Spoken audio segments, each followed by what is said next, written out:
Good morning guys. So kakawilan natin galing sa work, isang mabilisang vlog lang. So pumasok ako kanina mga alauna ng alas 12 o alauna ng hapon. So umuwi ako ngayon mga alas 2 na ng umaga. So ganito yung buhay natin sa Japan. So maraming nag-PPM sa atin guys. Maraming nagtatanong kung paano ba ako nakarating sa Japan, ano yung agency, ano yung school na pinasukan ko.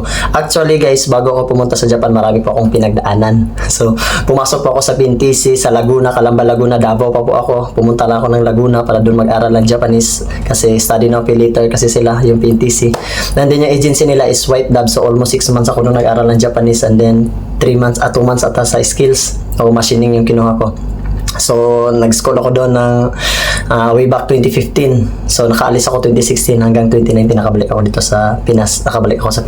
So nag-apply din ako pabalik agad kasi trainee ako noon. So nag-apply ako as SSW. So sa kasayang palad guys, na-stuck tayo doon, gawa na yung COVID nga. So na-stuck ako doon almost 4 years. So nag-apply lang ako last year ulit. So nag-change na ako ng skills ng ground handling. So ang pinasukan ko naman na in-applyan ko is Sincere. So ang agency nila is AAA. So kaya tayo may sombrero. Mahal daw ito eh. Ito yung nakabalik tayo dito. This year lang guys, January, nakabalik tayo AAA. Salamat AAA.